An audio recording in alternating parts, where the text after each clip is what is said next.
ایک قوم کا ذکر ہے جس کی تباہی آج تک انسانیت کے لیے ایک راج بنی ہوئی ہے۔ یاجوج اور ماجوج وہ قوم ہیں جن کی دہشت سے زمین کانپ اٹھتی تھی، جنہیں دنیا گوگ اور ماگوگ کے نام سے بھی جانتی ہے۔ کہا جاتا ہے کہ ان کی تعداد اتنی زیادہ تھی کہ جب وہ کسی زمین پر قدم رکھتے تو وہاں کی گھاس تک مٹ جاتی تھی، ندیاں کا پانی پی جاتے، پہاڑوں کو روند ڈالتے اور شہروں کو راکھ بنا دیتے۔ نہ رحم، نہ شفقت، نہ انسانیت، بس ایک ہی مقصد، تباہی اور بربادی۔ ایک وقت ایسا آیا جب لوگوں نے اللہ سے رو رو کر دعا کی، اے ہمارے رب، ہمیں ان سے نجات دلا، ان درندوں سے ہمیں بچا لے۔ تب اللہ نے اپنی رحمت سے ایک نیک اور طاقتور بادشاہ کو اٹھایا جس کا نام تھا ذوالقرنین۔ ذوالقرنین وہ شخص تھے جنہیں اللہ نے علم، طاقت اور رحمت تینوں سے نوازا تھا۔ ذوالقرنین نے پوری دنیا کا سفر کیا، اور جب وہ دو پہاڑوں کے درمیان پہنچے تو وہاں کے لوگوں نے کہا، اے ذوالقرنین، یاجوج ماجوج ہمارے علاقے میں حملہ کرتے ہیں اور ہماری کھیتی، ہماری اولاد سب تباہ کر دیتے ہیں۔ کیا تم ہمارے اور ان کے درمیان ایک دیوار بنا دو گے؟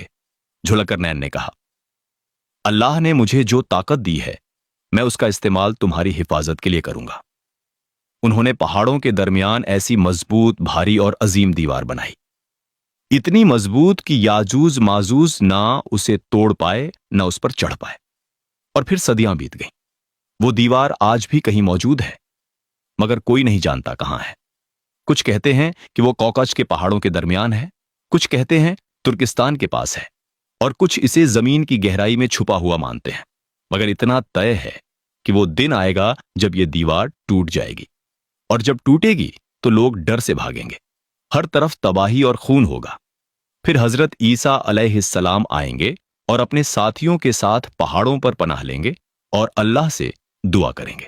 تب اللہ ایک کیڑا بھیجے گا جو یاجوج ماجوج کی گردنوں میں گھس جائے گا، اور وہ سب ایک ہی رات میں مر جائیں گے۔ صبح جب سورج نکلے گا تو زمین لاشوں سے بھر چکی ہوگی، ان کی بدبو سے ہوا تک سڑ جائے گی۔ تب اللہ پرندوں کو بھیجے گا جو ان کی لاشوں کو اٹھا لے جائیں گے۔ پھر ایک تیز بارش ہوگی جو پوری زمین کو دھو ڈالے گی، ہوا صاف ہو جائے گی اور زمین پھر سے ہریالی سے بھر جائے گی۔ یاجوج ماجوج کا یہ واقعہ قیامت کی بڑی نشانیوں میں سے ایک ہے، اور یہ یاد دلاتا ہے کہ چاہے کوئی کتنا ہی طاقتور کیوں نہ ہو، اللہ کی قدرت کے آگے سب کمزور ہیں۔